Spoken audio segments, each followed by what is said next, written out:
창업 관련 2강을 시작하도록 하겠습니다. 이제 경호 경비 용역 기업으로 이제 창업할 경우입니다.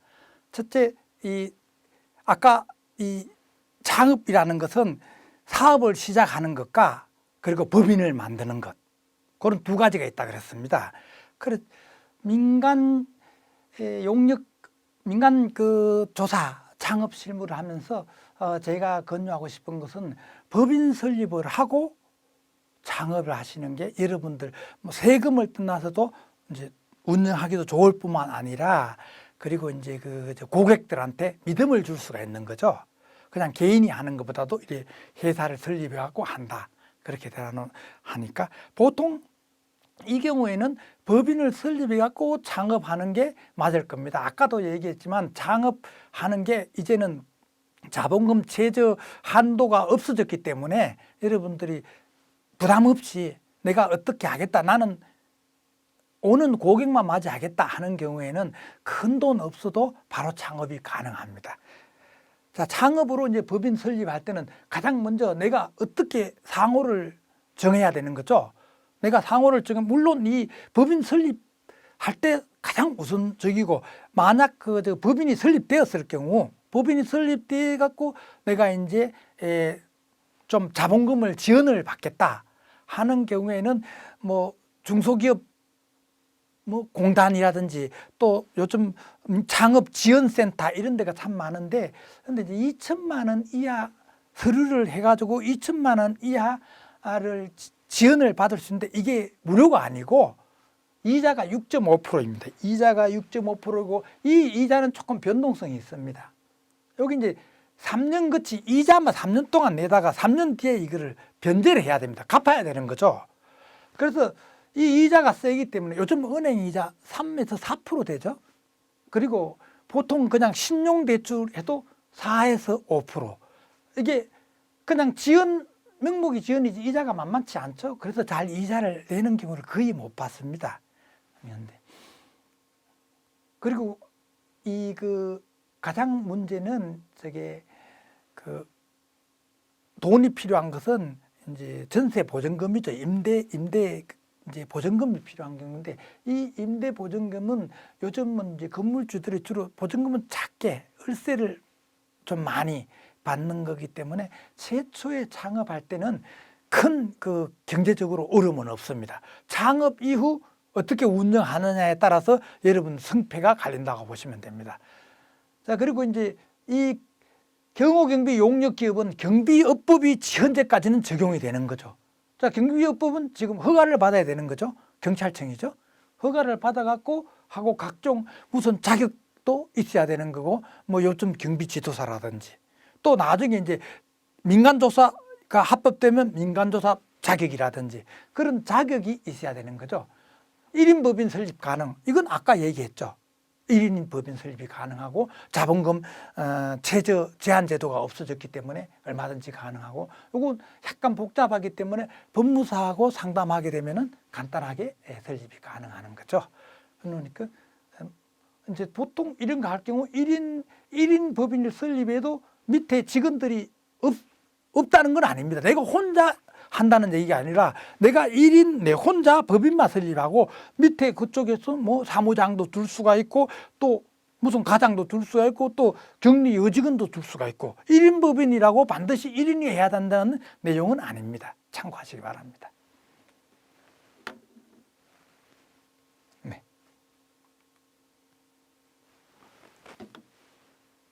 자, 이제 아까는 법인 사업자가 사업 등록하는 경우고, 이제는 개인 사업자이죠. 개인 사업자는 법인 설립이 필요가 없죠. 그러니까 개인 사업자가 필요한 거는 내가 허가, 내가 예를 들어서 민간조사업을 개업을 하겠다라고 관할 관청에 허가만 받고 난 뒤에 바로 신청하면 되는 거죠.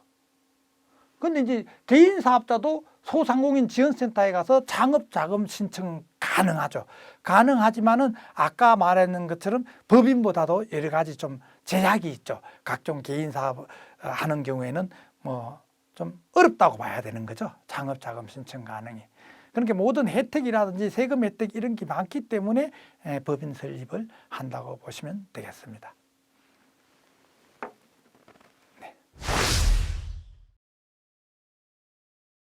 자, 이제 우리가 이제 개인 사업을 하든 법인 사업을 하든 보통 처음에 창업할 경우에는 내 건물에서 창업하는 경우는 거의 없다고 보시면 됩니다.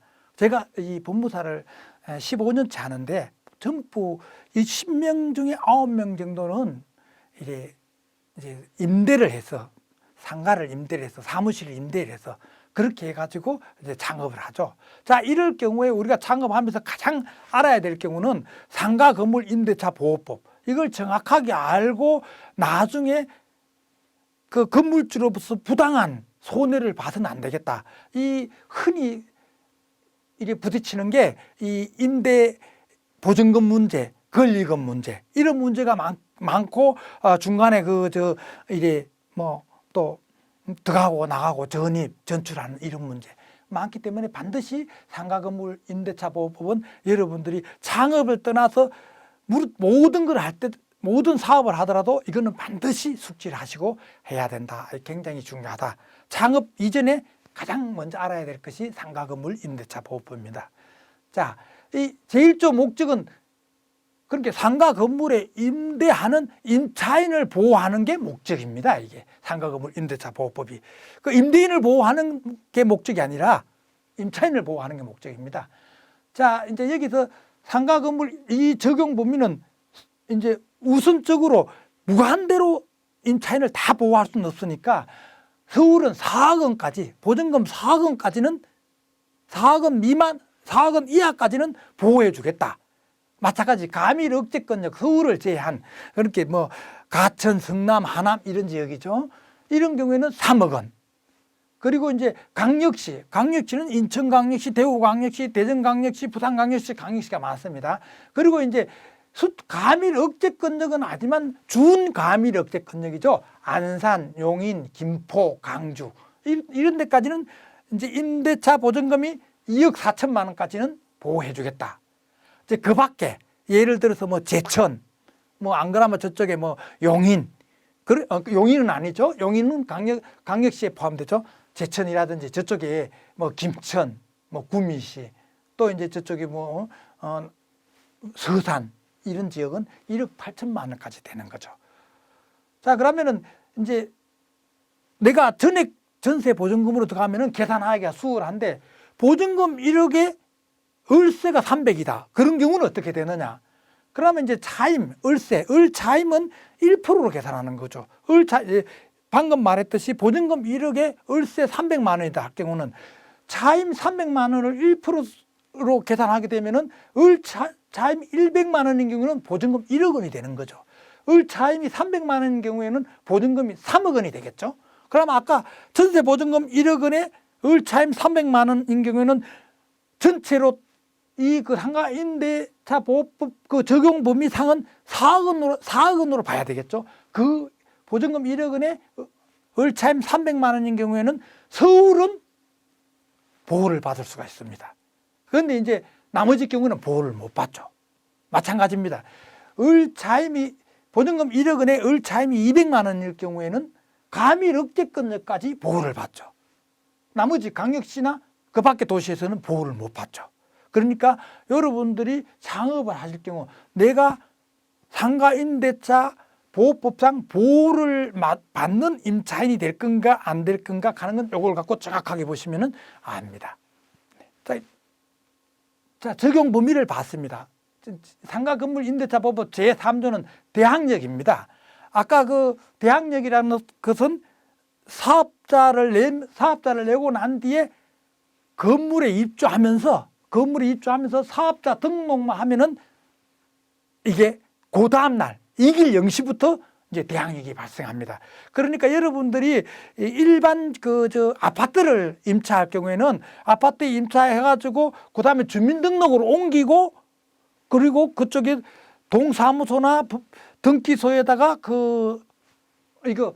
그러니까 대항력을 이제 하게 되면은 이길 0시부터 되는데 상가에서는 건물의 인도 플러스 사업자 등록입니다. 일반 집은 그 주민등록 플러스 확정일자이고 상가는 건물의 인도 플러스 사업자 등록. 일반 거주 주택은 이제 입주 플러스 이제 주민등록 그렇게 보시면 학정일자 플러스 주민등록으로 보시면 됩니다. 자, 그러면 이제 이길 영시부터 발생하는데 자, 이제 건물주가 바뀌었다. 건물주가 건물을 팔았어요. 그럼 새로운 건물주는 어떻게 되느냐? 새로운 건물주도 최초에 계약한 건물주의 지위를 그대로 양수를 받기 때문에 여러분들 대항력에는 전혀 이상이 없는 거죠. 그렇게 되는 거죠. 그리고 이제 학정일자 부여. 그럼 이제 건물의 인도 플러스 사업자 등록을 해가지고 세 칸할 세무서에 가려면 칸할 세무서에서 학정일자를 부여해 줍니다. 마치 아파트 임대해가지고 동사무소나 등기소 아파트 그러니까 주택은 학정일자를 동사무소나 구청이나 등기소에서 해주지만은 상가는 세무서에서 해준다는 거. 세무서에서 칸할 세무서장이 해준다는 겁니다. 그러니까 이제 여기에 보면은 학정일자 신청서에 보면은 내가 어느 상가에 몇 번지 그리고 학정일자 부여일자 그리고 그 차임 및 보증금 이런 게 전체적으로 기재가 되는 거죠. 그 기재된 보증금에 대해서 여러분들이 보호를 받는 거죠. 그리고 이제 나중에 이제 이 건물이 경매에 나왔다. 경매에 나면 경매에 내가 낙찰을 받고 싶은 사람은 아무렇게 가서 낙찰 받으면 이 건물에 보호받는 입주자가 얼마 있는지 모르는 상태에서 받다 보면 손해가 발생할 수가 있기 때문에 내가 이 건물이 지금 경매가 나왔다는 그걸 증명하면서 내가 그래서 이쪽에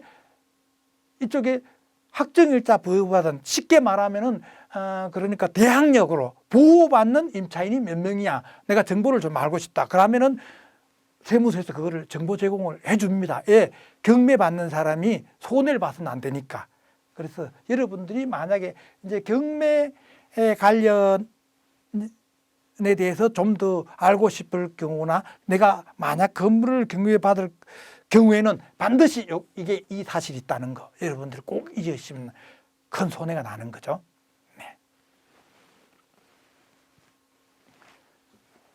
다음은 자 이제 내가 임대가 이제 끝나고 내가 나간다. 나라면 보증금을 받아야 안 됩니까? 그래서 제5조 보증금을 회수입니다. 자 이제 보증금을 회수를 하는데 건물주가 보증금을 주면은 나오면 되는데 건물주가 보증금을 안 주고 뭐 이제 다른 사람이 경매를 신청하거나 뭐 집이 그렇게 됐을 경우 내가 어떻게 받아갖고 나왔느냐. 건물주가 계속 보증금을 안 준다. 그럴 경우에는 임차인이 내가 내가 저 보증금 반환 청구에 소를 제기하면은 여러분들이 임차를 했기 때문에 그 금액에 대해서는 내가 승소하죠. 그건 100%입니다. 승소하고 난 뒤에 임차인이 그 건물 자체를 경매를 신청하는 거죠. 그래가지고 낙찰금에서 자기 보증금을 받아갖고 나옵니다. 받아갖고 나오는 경우가 있고. 자, 그리고 이제 내가 그거 신청하는 게 아니라 제3자가 경매를 신청했다. 경매를 신청하면은 나는 학정일자를 받는 우선 보호 대상자에 들어가기 때문에 학정일자 있는 임차인 같으면은 낙찰 금액에서 요 우선금에 대해서는 가장 먼저 받아갖고 나옵니다. 예를 들어서 1순위 건저당, 2순위 건저당이 있고 내가 3순위로 임차로 들어갔지만은 그러니까 서울 같으면 4억 원이죠. 4억 원 미만의 4억 원 이하의 임차인이고 학정일자를 받아 놨다면은 그 사람이 1순위, 2순위보다 먼저 우선 받아갖고 나오는 거죠. 물론 여기에 각 지역마다 정해진 금액이 있습니다. 4억 전체 다 주는 게 아니고 이제 60% 정도를 전후해갖고 각 지역마다 약간씩 다른데 그 금액에 대해서는 우선적으로 받고 나머지 금액에 대해서는 뒷순위에서 받는 거죠. 그러니까 많이 안 뛰는 거죠. 뛰어도. 그래서 하는 거죠. 그리고 이제 요즘은 보증금 반환 채권 계약이 있습니다. 보증금 반환 채권 계약이라고 예를 들어서 이제 내가 임차인한테 돈을 우리 상가 학정일자 받은 임차인한테 돈을 빌려줬는데 그 임차인이 내가 돈이 없으니까 내 보증금으로 네가 받아가라 한 경우에는 보증금에 대해서 양도 양수 계약을 작성합니다. 보증금 양도 양수 계약을 작성하게 되면은 그러면 이제 임대차가 종료되었을 경우는 양수인이 요때 보증금 양도 양수 계약은 그 임차인하고 채권자하고 하지만은 반드시 요거는 임대인한테 내용 증명으로 통지를 해야 됩니다. 그래야 효력이 발생합니다. 내 보증금이 내가 양도양수를 했으니 내가 이 임대차가 만료가 되면 종료가 되면은 내 보증금 중에 전액 내지 보증금 중에 2억 중에 1억은 A를 주라 가는 게 이제 보증금 양도양수 계약입니다. 그렇게 보증금 반환 채권 계약으로 이제 양수가 됐을 경우는 그 양수를 받은 사람이 우선 변제권을 승계를 하는 겁니다. 승계. 그러니까 여러분들이 이제 내가 사업을 하다가 돈이 좀 부족하다. 돈이 좀 부족하니까 돈을 빌려달라. 그러면은 잘 안 빌려주죠, 요즘은. 그러면 내가 집이 있으면은 내 집 명의로 있으면은 내가 담보를 제공하면 되는데 내 집 명의도 없다. 이런 경우에는 이렇게 보증금 반환 채권 계약으로 그 사람을 안면시키고 돈을 빌려서 사업을 활용하면 되는 겁니다. 다음은 임차권 등기 명령입니다. 자, 이제 임대차 계약이 종료가 됐는데도 주인이 보증금을 안 줍니다. 예. 뭐 새로 세입자가 안 들어온다든지 뭐 이런 핑계를 대면서 안 줍니다. 이럴 경우에는 이제 관할 지방법원에다가 내가 보증금을 했는데 이 사람이 끝이 났는데도 안 준다 하면서 임차권 등기 명령을 그쪽 등기부 등본에다 등재를 해달라고 합니다. 등재를 하고 난 뒤에 내가 이사를 다른 사업장으로 옮겨도 되지, 등재하지도 않은 상태에서 임차권 등기 명령도 없이 그냥 사업장을 옮기면은 그러면 우선 변제권이 사라지는 거죠. 우선 변제권이 사라지기 때문에 반드시 임차권 등기 명령을 하고 이전을 하고 그래 놓으면은 그쪽에서 그 건물이 경매되든 팔리든 내 임차권 등기 명령이 등기부 등본상에 기재가 되어 있기 때문에 내가 우선 변제권이 살아있죠. 그때는 다른 데로, 그러니까 그 사무실 이전하게 되면은 대항력이 상실되지만은 임차권 등기 명령이 되어 있는 경우에는 상실되어도 우선 변제가 가능하기 때문에 상관이 없고, 임차권 등기 명령이 되어 있는 사무실에 그 이후에 임차인은 우선 변제권이 없죠. 예. 이 사람이 기이 우선 변제권이 있는데 같은 사무실에 두 사람을 두는 것은 불합리하기 때문에, 그렇게 여러 임차인이 내가 들어갈 경우에 등기부 등본을 띄워봤더니 거기 임차권 등기 명령이 돼가 있다. 그럼 들어가면 안 되는 거죠. 왜? 내가 그 4억 민만 서울 같으면은 그게 보호받는 그 임차인이더라도 거기에 임차권 등기 명령이 기재가 돼가 있으면은 보호를 못 받으니까. 그래서 여러분들이 임차권 내려갈 때는 반드시 등기부 등본을 확인을 해야 됩니다. 다음 임대차 기간입니다. 자, 이제 기간을 정하지 않거나 1년 미만으로 정했다. 예를 들어서 뭐 6개월만 내가 임차하겠다. 이래도 임차인은 그게 유효하다고 주장할 수 있지만 임대인은 너 6개월 했기 때문에 6개월 됐으니까 나가라. 안 됩니다. 임대인은 무조건 1년을 해줘야 되고, 임차인은 난 6개월 정했으니까 6개월만 나가겠다. 예, 유효합니다. 그러니까 아까 얘기했죠. 상가건물 임대차 보호법은 임차인을 보호하는 법이라고. 네. 네. 다음은 계약갱신 요구입니다. 자, 임대차 계약이 만료가 됐는데 나는 여기 더 계속 연장해갖고 계약을 하고 싶다 했을 때 만료되기 6개월 전부터 1개월 전까지 집주인한테 통지를 하는 거죠. 나 더 있겠다. 그러면 집주인은 정당한 사유 없이 계약을 너 있으면 안 된다, 나가라 할 수가 없습니다.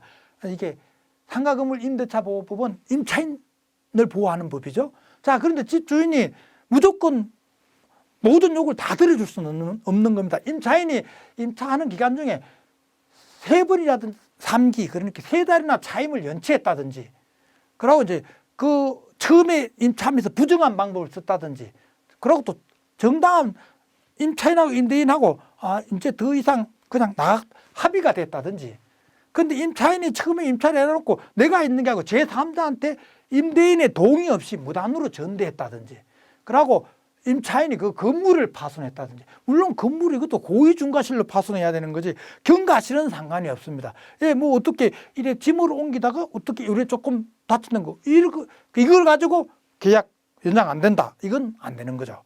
그러고 이제 임차 건물이 멸실됐다, 이제 이 경우를 이제 건물주들이 잘 쓰는 거죠.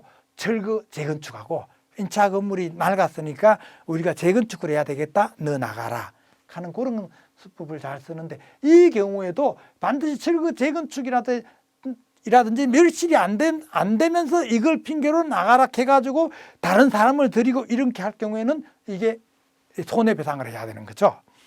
그 밖에 이제 현저한 위반이라는 것은 뭐 예를 들어서 그쪽에 좀 뭐 이상한 이제 임차를 하면서 돈 같은 건 잘 내고 그러는데 아주 뭐 소란스럽다든지 안 그러면 거기서 뭐 무당처럼 뭐 깽가루를 쳐가지고 옆 사무실에 방해가 된다든지 이럴 경우에는 임대차 계약갱신 요구를 집주인은 거절할 수가 있죠. 단 이 계약갱신 요구는 5년 이내까지만 되는 거죠. 무한하게는 안 되는 거죠. 무한하게 해주면은 아무도 건물주 안 하려고 하죠. 누가 건물주 하려고 하겠습니까? 임차 한 번 더 가면 계속적으로 뭐 내가 10년이고 20년이고 내가 하겠다 그러나 놓으면은 집주인은 누가 건물주인지 이제 구별이 잘 안 가는 거죠. 네.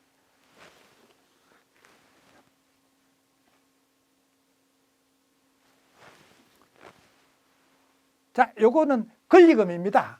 권리금은 얼마 전에 이제 상가건물 임대차 보호법상에 이제 들어가는 거죠. 이 권리금이 가장 상가 건물에서 이제 집주인하고 세입자하고 많이 싸우는 거죠.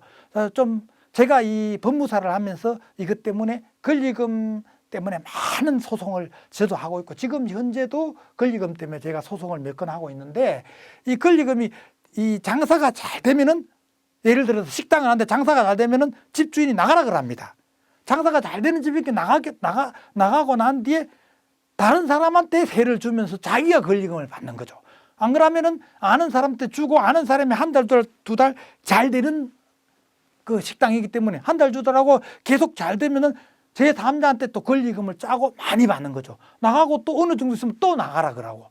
그럼 이제 권리금이 보호 안 될 때는 이럴 경우에는 굉장히 세입자로서는 시설 투자를 했고 장사를 잘 해놔놓고 고객을 많이 확보해 놨는데 권리금 없이 나가게 되면은 벌었는 거 권리금하고 퉁쳐뿐이면 벌었는 게 없죠. 그래가지고 이런 행포가 많았었죠.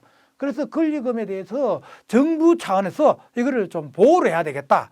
임차인에 대해서 가장 핵심이 상가건물 임대차 보호법에 빠졌다 해가지고 이게 권리금이 들어가게 된 거죠. 권리금이라는 것은 유형무형의 재산적 가치를 말하는 거죠. 그리고 권리금은 신규 임차인이 집주인한테 건물주한테 주는 게 아니라 기존 임차인한테 지급하는 게 권리금이죠. 집주인한테 주는 거는 보증금이고 나중에 반환받는 기존 임차인한테 주는 게 권리금이죠. 자, 이제 여기 10조의 4에 보면은 권리금 해수 기회 보호 등입니다.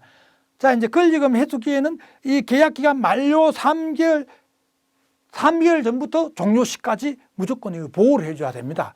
예를 들어서 임차인이 제3자 들어올 사람하고 권리금 관계로 우선 이제 가계약을 하고 안전 계약은 못 하죠. 집주인한테 먼저 계약이 돼야 되니까 가계약을 하고 건물주한테 임대인한테 얘기를 합니다. 내가 B라는 사람하고 가계약을 했기 때문에 이 사람하고 임차 계약을 해라.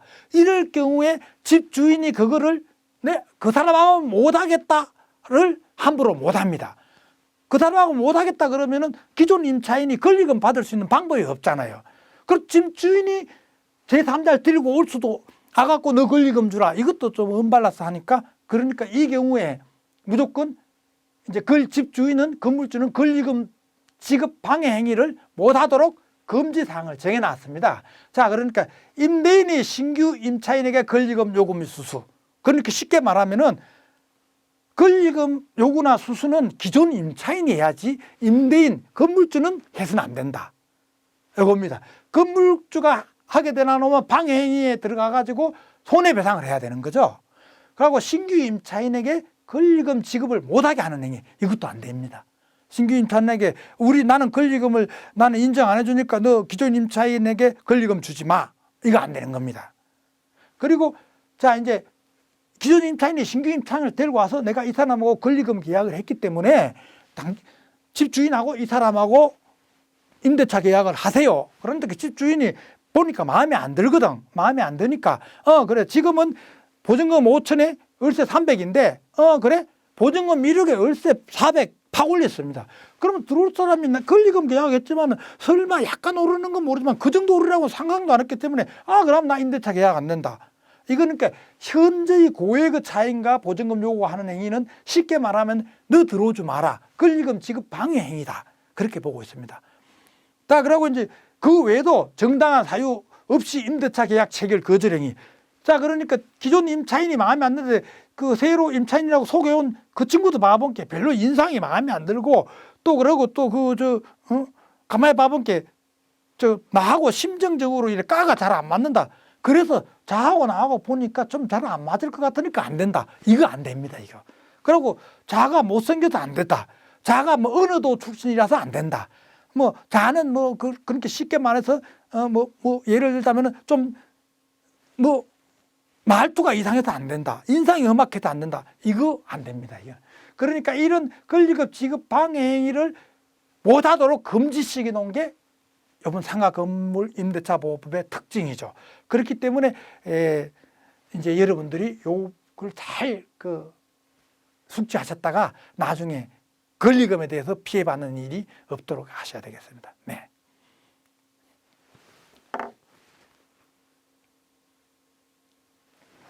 자, 여기 이제 권리금 회수 기회 보호 등이 계속되는 거죠. 이게 정당한 사유. 자, 그런데 무조건 그럼 집주인은 무조건 받아들여야 되나? 아니다. 내가 보니까 신규 임차인이 봐보니까 지금 당장 내가 보증금 줄 것도 없으니까 보증금은 살아가면서 주고 우선 보증금이 5천 된다. 우선 500만 받고 내가 1년 뒤에 얼마 주고 이럴 경우에는 신규 임차인의 무자력으로 거절할 수가 있습니다.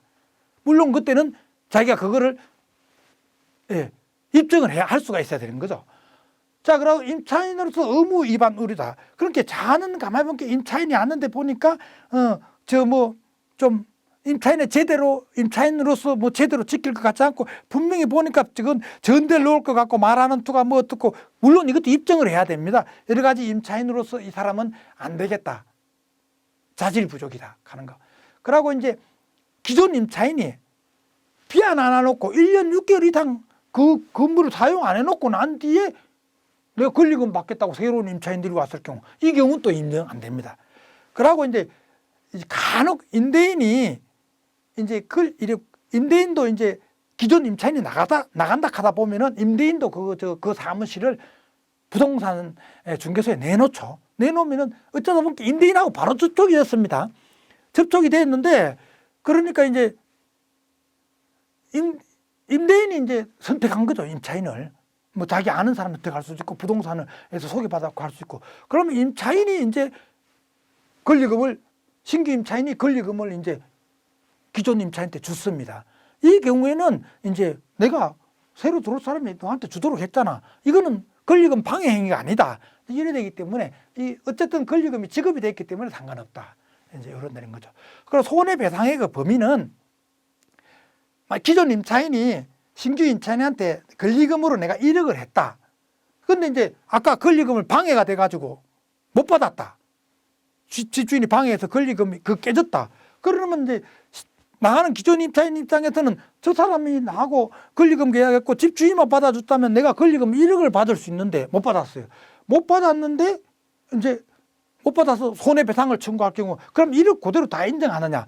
그러면 그 1억이 최대 아니고 지금 현재 기존 임차인이 자기가 들어올 때 권리금 주는 그 시설 그리고 지금 유형무형이라 그랬죠. 시설 플러스 뭐 고객이라든지 그런 게 예를 들자면은 학원 같으면 머리수가 권리금이죠.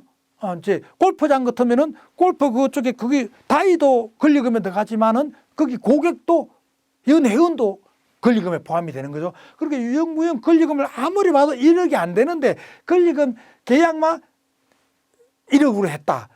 그러면은 그 1억을 다 해주게 되면 집주인이 너무 손해보기 때문에 실제 유형무형 재산 가치는 그걸 1억 5천밖에 안 된다. 근데 제3자가 들어올 때는 잘 모르고 1억을 줄라 했다. 그건 이제 판단이기 때문에 그러면 5천에서 1억 사이에서 법원에서 결정을 해주는 거죠. 무조건 안 되고. 그러니까 손해배상의 범위는 실제 가치하고 이제 신규 임차인이 줄라 했던 가격, 그 차에서 결정이 되는 거죠. 근데 요 임대차 보호법 권리금 손해배상 청구는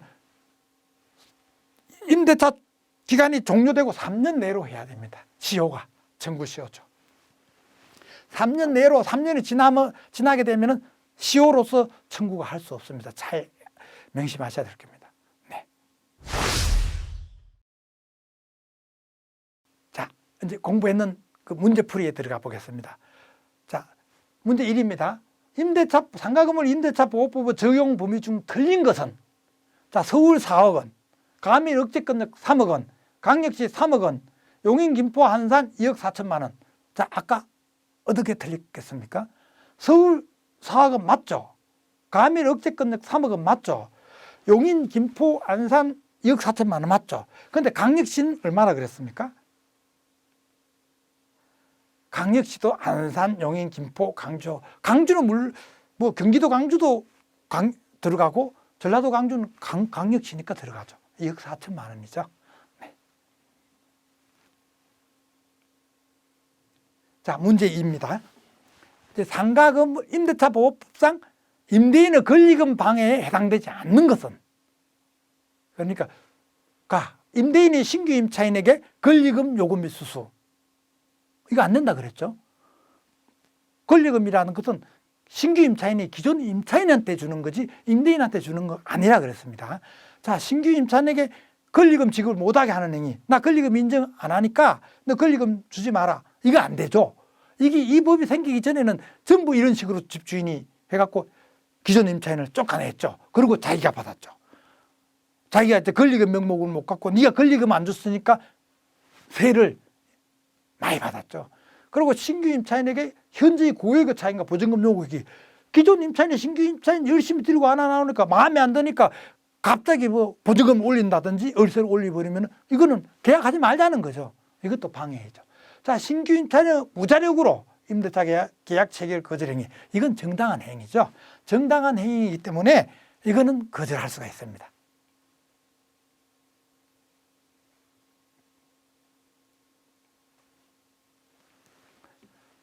자, 이거 사회적 협동조합 설립 시 최소 인원은, 자, 1명, 나 4명, 다 5명, 라 10명. 얼마죠? 일반 법인은 1인 주식회사가 있기 때문에 1인이라도 설립할 수 있지만 사회적 협동조합은 5명, 사람이 5명이라든지 법인이 5명 이상이 돼야 반드시 되는 거죠.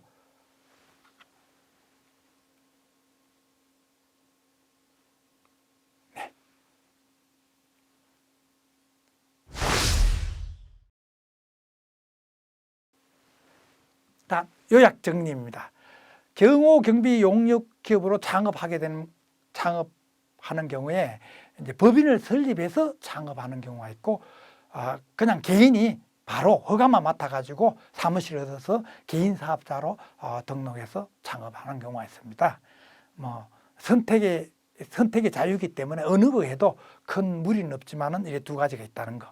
그리고 이제 상가 건물 임대차 보호법은 여러분들이 실무적으로 나갔을 때, 그리고 앞으로 한평생 살아가면서 많이 겪을 겁니다. 내가 건물주가 되든 내가 임차를 하든. 그래서 상가 건물 임대차 보호법에서 살펴봤습니다.